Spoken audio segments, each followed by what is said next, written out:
Hello friends, today is 4th Jan and we are going to study a daily current affairs of 3rd Jan and 4th Jan. So let's start. Which is the first and second vaccine to get emergency use approval in India from India's Central Drugs Standard Control Organization? तो basically India की जो CDSCO है इसने 2 vaccines को पारित कर दिया कि इनको इमरजेंसी यूज़ के लिए हम अप्लाई करेंगे। तो उसमें से याद रखने की जो फर्स्ट है वो कोविशील्ड है और सेकंड है वो हमारी कोवैक्सीन है। सो ये फर्स्ट है जो कि ऑक्सफोर्ड ने बनाई है एंड सेकंड जो भारत बायोटेक ने बनाई है ये सेकंड है। तो ये याद रखना है, जो भारत बायोटेक की है वो सेकंड है। ठीक है, let's move to next question. Which organisation has launched digital payment index? तो ये जो डिजिटल पेमेंट इंडेक्स है हम देख पा रहे हैं, ये बेसिकली चेक करने के लिए कि कितना पेनिट्रेशन लेवल है फिलहाल पेमेंट सिस्टम्स का इंडिया में। और ये जो इंडेक्स है ये reserve of bank of India मतलब RBI इसको लॉन्च कर रहा है। ठीक है, ये याद रखना क्योंकि मोस्ट ऑफ द इंडेक्स है इंडिया में वो नीति आयोग करता है, बट ये वाले index reserve bank of India करता है, इसलिए इसको अलग से याद रखना। ठीक है, इसके बारे में कुछ डिटेल्स देख लेते हैं इस इंडेक्स की। तो जो इंडेक्स है इसका जो बेस पीरियड होगा वो मार्च 2018 है। ठीक है, और इसमें 5 पैरामीटर्स है,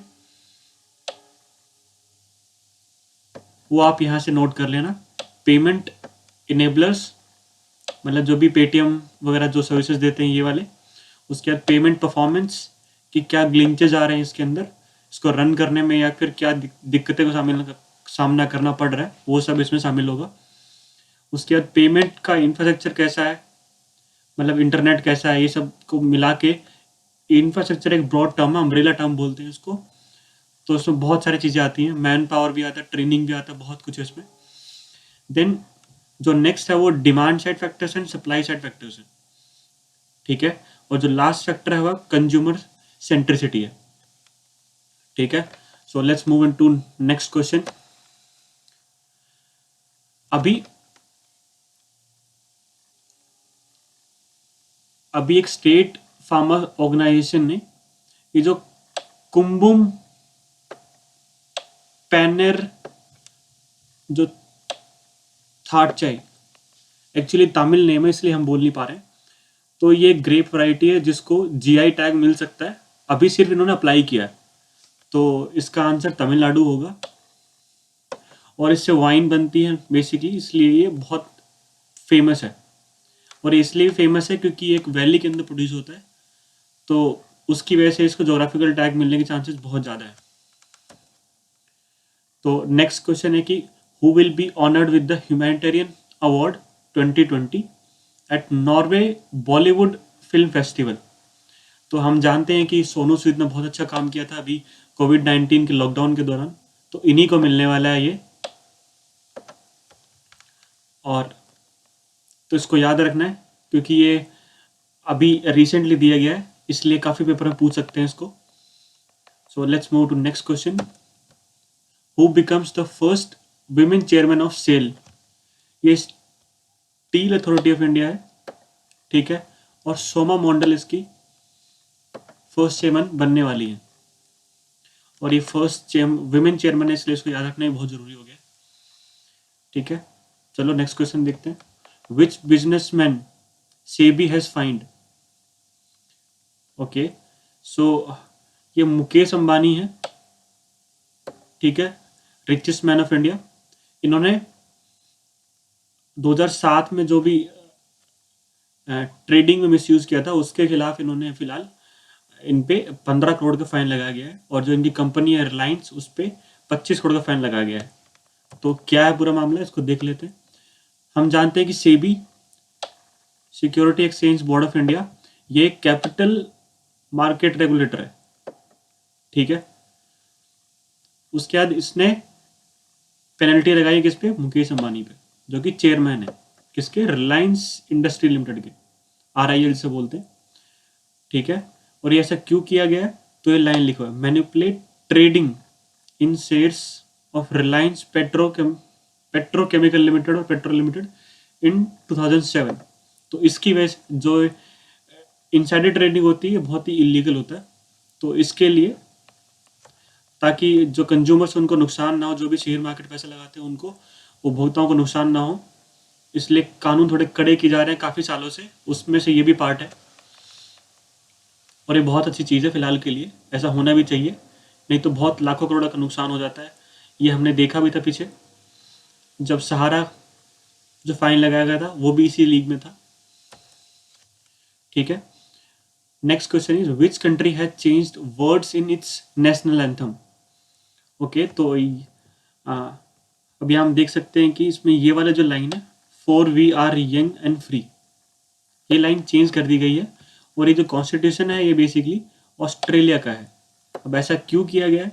इसका रीज़न ये है कि जो उनकी नेटिव पॉपुलेशन थी ब्रिटिश के आने से पहले, उस पॉपुलेशन को भी वो उनके कार्य को बढ़ावा देना चाहते हैं, उनको रिकॉग्निशन मिलने के लिए, देने के लिए ये सब किया जा रहा है, ठीक है। और ये एक बढ़िया स्टेप है कि नेटिव पॉपुलेशन को भी वो इतना तवज्जो दे रहे हैं, ठीक है। तो अभी जो चेंज हो गया क्या बन गया? For we are one and free, मतलब काफ़ी यूनिटी को दिखाता है, जैसे कि हमने भी किया था 44th अमेंडमेंट में। तो इट्स अ गुड स्टेप। अब जो नेक्स्ट क्वेश्चन है वो है which central Asian country has recently abolish the death penalty. Okay, इसको कैपिटल पनिशमेंट भी कहते हैं, काफ़ी जगह से कैपिटल पनिशमेंट लिखा होता है, मतलब जो फांसी की सज़ा या फिर जो भी मारने की सज़ा होती है, मारना तो काफ़ी तरीके से दे सकते हो तुम डेथ पेनल्टी, पर तो उन्होंने हर टाइप की पेनल्टी को रिमूव कर दिया।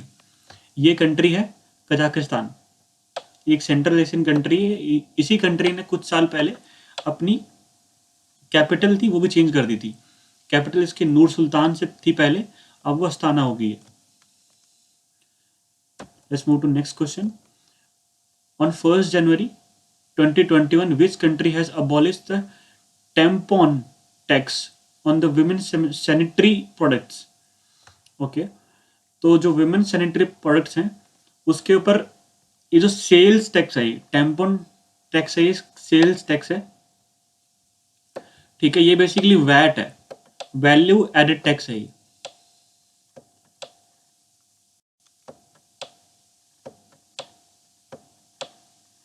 ठीक है। ये कितना परसेंट था पहले? ये बेसिकली 5% था,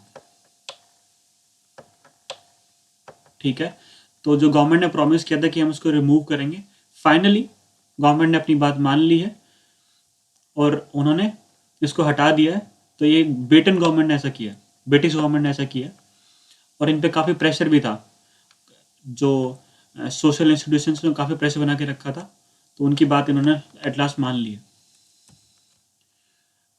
नेक्स्ट क्वेश्चन इज कि recently which country has announced that it has plan to enrich uranium to 20% purity.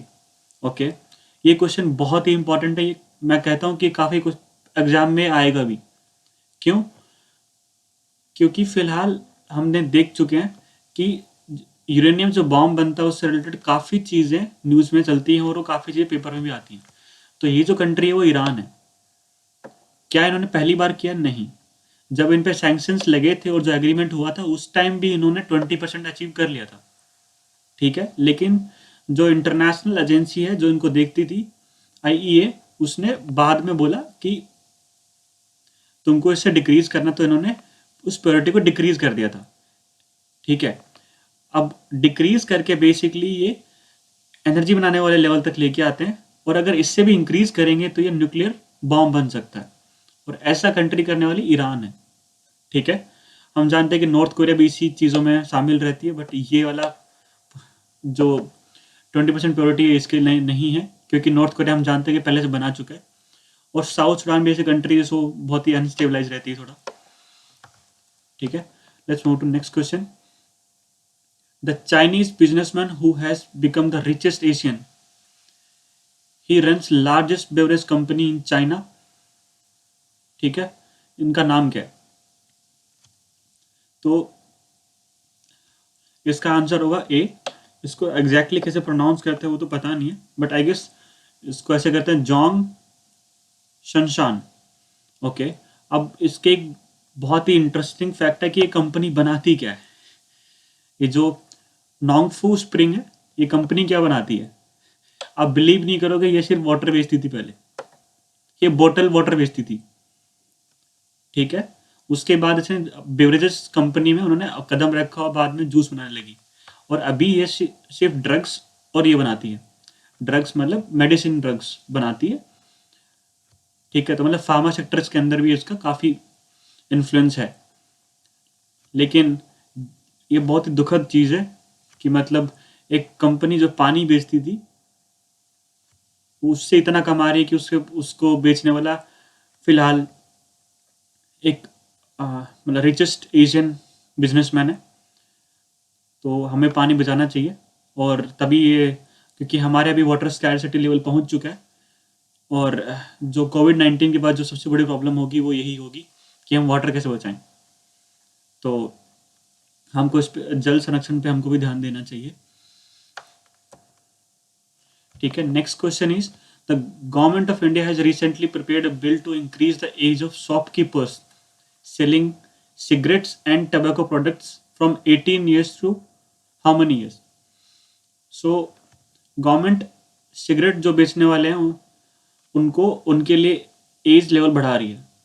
तो ये गवर्नमेंट 21 करना चाह रही है, बट आई गेस इसको और भी इंक्रीज कर देना चाहिए, क्योंकि टोबैको प्रोडक्ट बहुत ही हार्मफुल होते हैं हेल्थ के लिए। और जो नॉन ड्रिंकर उनके लिए, जो नॉन स्मोकर उनके लिए तो खासकर, तो वो बेसिकली इनडायरेक्टली उसे इनहेल करते हैं और वो उनकी हेल्थ के लिए खराब होते हैं। तो इसको आगे और बढ़ाना चाहिए, बट गवर्नमेंट ने भी 21 ही करा है, तो इसका आंसर ए ही होगा। So we have ended the slides. ये जो करंट अफेयर में पढ़ा रहा हूँ ये बेसिकली एसएससी एग्जामिनेशंस, जितने भी एसएससी के एग्जामिनेशंस होते हैं, ठीक है, उनके लिए काम आएगा, ठीक है। उसके बाद जो ये एग्जाम बाकी जो एग्जामिनेशंस होते हैं जिसमें कि जीएस की बहुत रिक्वायरमेंट होती है, वो एग्जामिनेशन बहुत काम आएगा। जैसे कि अभी एक पेपर आने वाला है ACIO का IB के अंदर, उसमें भी बहुत काम आ सकता है ये। और अगर आप चाहें तो CAPF AC का एग्जाम होता है, वो भी एग्जैक्टली इसी पैटर्न पे आता है। मैंने भी इसमें 140 स्कोर किया इसी बार 2020 के अंदर ही, ठीक है। और अगर आप मुझसे अपना CGL का पूछोगे तो मैं 35 स्कोर किया था CGL 2019 में, ठीक है। बाकी भी बहुत सारे एग्जाम्स दिए, जैसे CDS और ND मैंने निकाला हुआ है। तो मैं ज़्यादातर डिफेंस एग्जाम को ही फोकस करके चल रहा हूँ, क्योंकि मैं बैंकिंग को इंक्लूड नहीं कर रहा हूँ उसमें। बैंकिंग के लिए बहुत अलग डेटा होता है, तो आई गेस उनको कहीं अलग से ही पढ़ना चाहिए, ठीक है। लेकिन जो बाकी जो एग्जाम्स हैं उनको मैं कवर करने का पूरा कोशिश करूँगा, ठीक है। इसके साथ साथ मैं आपको मंथली करंट अफेयर और टॉप 100 क्वेश्चंस का भी ट्राई करूँगा कि, और वो भी कैटेगरी वाइज, ठीक है। जैसे कौन से अवार्ड मिले वो सब अलग से, ठीक है। फिर कौन से इंपॉर्टेंट डेज है वो अलग से, ऐसे करके एक मैं डिफाइन कैटेगरीज बताऊंगा, ठीक है। तो अभी मैं सिर्फ स्टार्ट कर रहा हूँ। आई गेस आप भी मेरा प्रोत्साहन करेंगे, और इस चैनल को भी लाइक सब्सक्राइब करना अगर आप पहली बार जुड़ रहे हैं, क्योंकि मैं इस पर डेली वीडियोस डालता रहूँगा आगे से अभी, ठीक है। तो अभी के लिए थैंक यू।